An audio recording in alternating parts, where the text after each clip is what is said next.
Hey everyone, I'm Hamilton and welcome back to Theatre Macabre. Today we're going to be going back to our roots and looking at lore, but not sticking to the realms of Necromunda, but the wider universe, and looking at one of the Space Marine chapters that I've been highly inspired by with their new models. And that is obviously the Space Wolves. I think these new models have really gone back to that old school GW, let's take the concept to the extreme look that has been missing from some of the latest releases. And due to this, I thought it'd be fun to go and dig deep into their lore, and in doing so, I've found 8 weird and wild conspiracy theories and ultimately unbelievable truths about them that I really want to share with you. Now, who are the Space Wolves? Well, they are the Viking-inspired superhuman wolf idolizers of the ice planet Fenris. They sweep across the battlefield in glorious gore-fueled rampages, and they are the stalwart martial attackers of the Space Marine Legiones.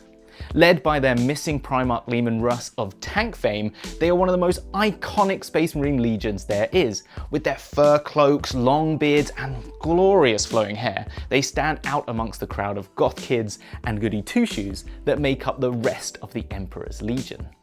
And due to that, they have been beloved by a huge section of the fan base for some time, and you can sort of see them and spot them amongst the crowd, usually with such long flowing hair or long beards, and you can probably hear them first howling like wolves at every roll of the dice. Now personally, I've always been intrigued by them, and they were probably my second choice after the Dark Angels when I was a kid in the 90s looking to start Space Marines. I probably was just down to the fact that I didn't have enough monies to splash on that second army, and the emo kid inside me just couldn't help go for those long cloaks and death metal look.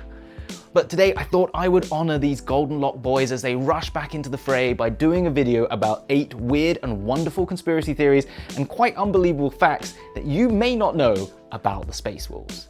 Now, if you're ready to get going, let's just roll that damn tape.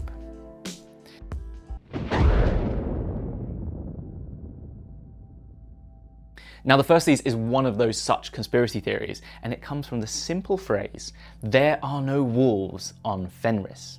Now, this is quite a famous one, but nonetheless, it's led to some absolutely wild conspiracy theorizing on the internet, and I absolutely love it. It's the sort of stories and tales you could find within the Warhammer community, and only because Games Workshop creates some of the most incredibly ludicrous and weird stories. Therefore, we would honestly believe that one of these could be true. Now, the background to this is it's said in both Prospero Burns by Dan Abnett and A Thousand Suns by Graham McNeil as they are taunting Leman Russ and his Space Wolves. They're saying there are no wolves on Fenris probably, in the most simplest form, just means a little bit of shitbagging. It's a little bit of just putting down the Space Wolves, saying you're not wolves, you're just boys. You haven't got any fight in you, you're not going to come against me and my Chaos Gods. But that's too simple. No, there has to be something more deeper and more meaningful about this. They aren't wolves, these beasts that are on Fenris. And so, enter the internet with the first of 2 conspiracy theories that both have very similar background and stories to them, and both could be true. And let's just dive into their wildness. Now, the first of these comes from the dark age of technology, when the early colonists took themselves off to the ice planet of Fenris, and they found this planet, this icing planet, racked by constant storms and howling winds, and they thought that the only way to survive was to utilize their prowess and genetic modification to adapt their own bodies to this harsh environment. And it is theorized that in this process of trying to get denser musculature, thicker, higher hides, and hardy constitution, they used the genetic code from Terran animals such as wolves. And as such, in every scientific endeavor, there were some abnormalities that formed and created a more feral, bestial transformation in their genetic code. And these creatures that went too far along the scale were what became known as the Fenrisian wolves. Now, it has been stated that these wolves were there before the Space Marine Legion arrived, so that makes sense, and the idea that these wolves seem much more sentient and have the ability to commune with their legionnaires and obey complex commands makes equal sense if they have some sort of humanoid brain hidden in there to be slightly more intelligent than your average wolf. But we all know that wolves are related to dogs, and therefore dogs are very good at taking commands from humans, so there is also a counter-argument there. I think we also know that there is much genetic manipulation that happens currently in the 41st millennium, as well as deep in the dark age of technology. And the idea that it would manipulate them into these wolf-like creatures seems pretty plausible. How in Prospero Burns that Magnus knows this? Well, there we go. Now let's take a look at the other theory out there, which takes this one step further, or just further into the future, and makes it more about the Space Marines. This being that the gene seed that Space Wolves were crafted from, known as the Canis Helix, which comes from Leman Russ themselves, had a malformation within it that led to this more bestial evolution of the Astartes, that led to them becoming more lupine. The other element to this is that they were split into two chapters, the Space Wolves and the Wolves Brothers, with the latter suffering supposedly from a more rampant mutation of the gene seed, which can be seen more obviously in the Wolfen, which are basically werewolves if you look at them. So to me, if we're going to go with one of the two conspiracy theories, and if it was going to be the idea that there are no wolves, the wolves are just a manipulation of some genetic code, then it would probably be this that's more likely. It would be very coincidental for both the Fenrisian wolves that were already there before the Space Wolves to also have been from some genetic manipulation, for it then to only also come from the Space Wolves themselves, but it's the world of Warhammer. So let's assume that that could be true.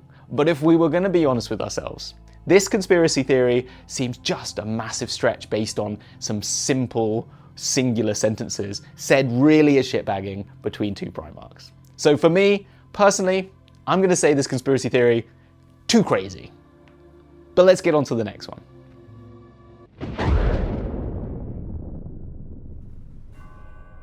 So the second of these is that Fenris was created as a Viking-inspired theme park. That's right, all this Viking aesthetic, the braids, the beards, the Wolfgar Hjorden, Hammerhand, are all just Disneyland, baby. Now let's dig into this. In the book Wolfsbane, from the Emperor's mouth himself, he says, "Their highest art is the forging of steel," admitted the Emperor. "The world has regressed to a pre-technological state, and if you saw it, you would not be surprised why. It is a beautiful savage place of ice, fire, and monsters, a charming experiment in reconstructed mythologies." What do you mean? Fenris is just a relic from the days before Old Night. Now this is what people use as the interpretation of this into the fact that it's some sort of Disneyland. The wording particularly that it is a charming experiment in reconstructed mythologies. Now, I think the idea that it's a theme park is a stretch, or people just taking the mick of this, but what I think it implies more is that this land is like some form of commune, some form of cult, where the people that move there in the dark age of technology wish to live in a more ancient time or theme their lives around something like that. So less an adventure park for people to visit, and more laden with an ideology and identity in which they wish to live. A bit like the Pilgrims who went to America to found a world based on their ideals, or the Amish, or other people who sort of create communes around an ideal that is sort of separate or ancient or outside the modern times. So a bit more LARPing than theme park. Is more like Viking music today than actual Vikings themselves.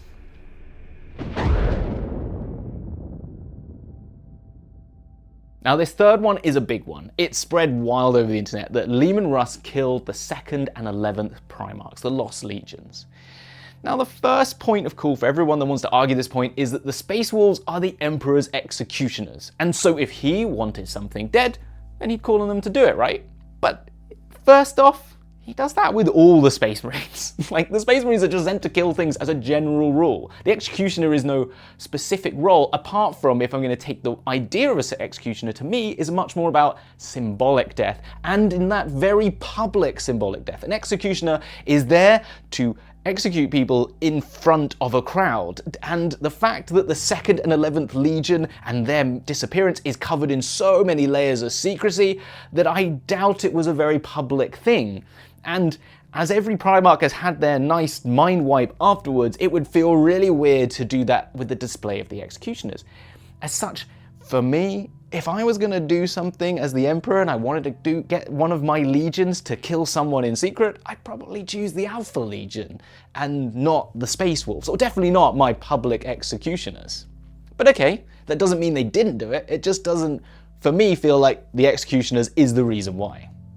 However, people have proof. They've taken sections of some of the books in the Horus Heresy to use as the reason why it was him. So let's start off with one of the first ones, which comes again from Prospero Burns by Dab Abner, and here is Leman Russ talking to Hjolder. "There is a first time for everything." "Exactly," he grunts. "The unprecedented, like Astartes fighting Astartes, like the rout being called to sanction another legion." "That?" he answers. He laughs. "But it is a sad sound." Hjolder, "No, that's not unprecedented." So here, Leman Russ is talking about the Space Wolves when he mentions the rout. And this other legion that he says that it isn't unprecedented to do, to have the rout sent out to go and sanction another chapter, could be the 2nd or the 11th Legion. So yeah, there is something there. It doesn't say that he killed the Primarchs, doesn't say that he destroyed them, but it does say that Space Wolves before the Horus Heresy had already been sent out to sanction another legion. But that could be the Dark Angels for all their funny business. Who knows? But there are other inferences, and that comes in the Outcast Dead. "Do not know how, but Magnus the Red is here, and his coming has unleashed a power unlike anything you can possibly imagine. So is this an attack?" Gregorus took a deep breath as he considered the question. "Not as such. I do not believe Magnus has betrayed us, at least not intentionally, but he has acted with such hubris that there will be no forgiveness for this act. The Emperor will have no choice but to make an example of him." "What does that mean?" "You know what it means." "No, I don't," said Kai. "Tell me." "It will mean the wolves will be loosed again." Kai shivered, unsure of what Gregorus meant, but knowing on a primal level that it would be unwise to ask more. So here, Gregorus, high-ranking member of the Space Wolves, talking to Kai, stating that the wolves will be loosed again against a Primarch like Magnus, a Primarch that potentially has gone to chaos. Could this potentially mean the 2nd and 11th Legion? It's a stretch. The wolves, it could just mean the wolves will be loosed again to fight something, and today it happens to be a Primarch. There is no definitive proof, but it is a proof that is used. It's not definitive yet, but I'll take it as at least something. But there are counter-arguments to this, and we can find it in Wolf King. And these are the thoughts of Leman Russ.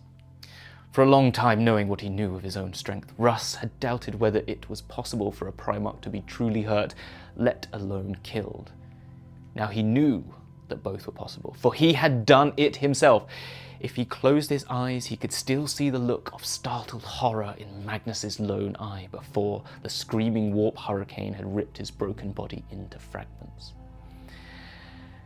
Now this implies that until now, at the death of Magnus, he could believe it was possible for a Primarch to be truly hurt, let alone killed. It isn't until this moment, at the death of Magnus, that he believed it was possible.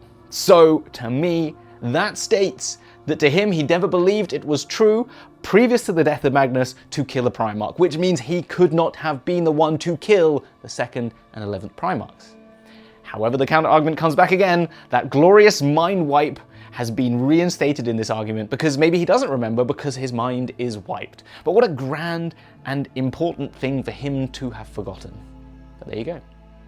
So, at the end of this, I think the jury is still out. I think it could have been any of them, and if it was personally going to be my choice of who would do it, I would go for the Alpha Legion as the sneaky sneaks, but it totally could be any of them.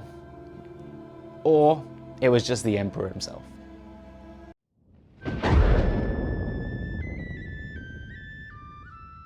Now the fourth one's a bit lighter. And it's a truth, it's a fact, it's a fun little fact about the Space Wolves, that they have actually made a beer that can get Astartes drunk. Now that's right, the Viking spirit has been further fermented in the use of Fenrisian flora to distill a highly potent alcoholic and toxic beverage that gets them proper slosh, mate. Now this is because the Fenrisian plant bypasses their oolithic kidney to deliver the good stuff. It's called mjød, like mead, and is enjoyed at feasts and banquets until they pass themselves out. And in fact, the funnest part of this fact is that Leman Russ, when they first met the Emperor themselves, they challenged him to a drinking contest, which I think is pretty cool. I actually don't know who won, but I could take my guesses.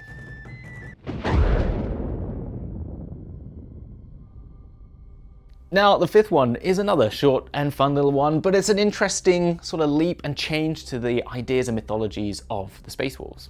So, Fenris itself is built around a celestial warp creature that acts like a psychic VPN.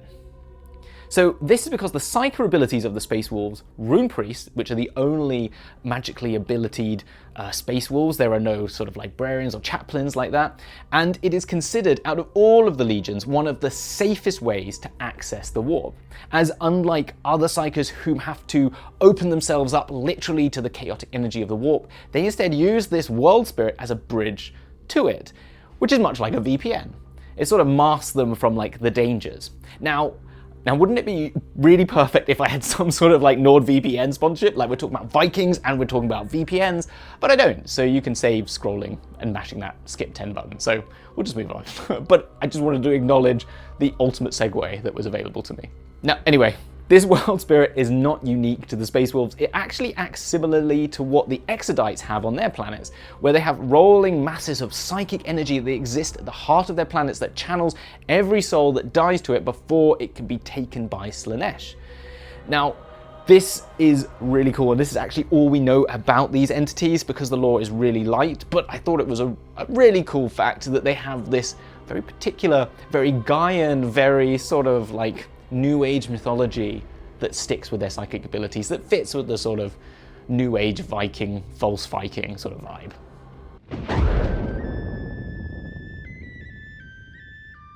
Okay, so look, this is going to get people going in the comments, but I don't care. I'm biased and I'm going to stick to it. The lion is better than the wolf. And this comes from the fact that even though Leman Russ is an absolute badass, he did get beat good by my goat, the edgelord himself, Lionel Johnson.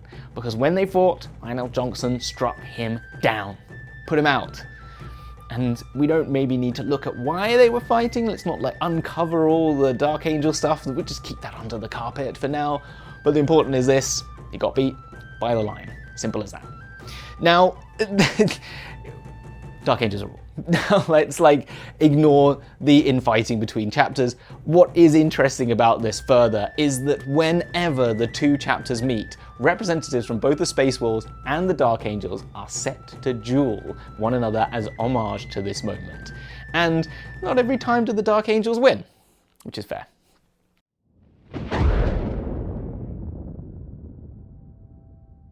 Alright, the seventh one is all about Leman Russ and the fact that he will return one day. Standing up in the middle of a feast, Leman Russ was proud in front of his legion. Suddenly, though, he was enraptured by a vision that struck him to his core, and he sank to his knees, calling for his closest brothers to attend him. "Listen but closely, brothers, for my life's breath is all but spent.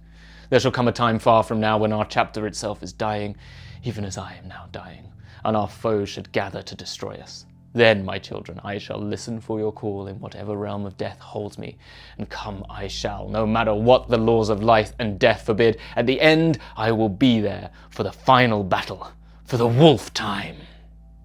He left, quickly leaving Bjorn the Fell Hand behind in his stead, and went immediately on a grave quest. The chapter spent hundreds of years in search of him in what they called the Great Hunt, though all that has been found is his armor in the Temple of Horus in Rudra by the edge of the Eye of Terror. Each of these great hunts has begun on the psychic instructions given by Leman to his rune priests, and these have each become valiant campaigns of war for the Space Wolves. Yet still no Rust. But with the sense that chaos is ever closing in after the Great Rift, could we but see a return of him soon? I think the words he says himself speak to this truth. That he will, the ultimate wolf, the endless, relentless hunter, will return. When humanity is at its gravest point and when the Space Marines are to be finally met the match by the Chaos Gods and their legions, I think then we will see him return. Could it be sooner than we think? I don't know.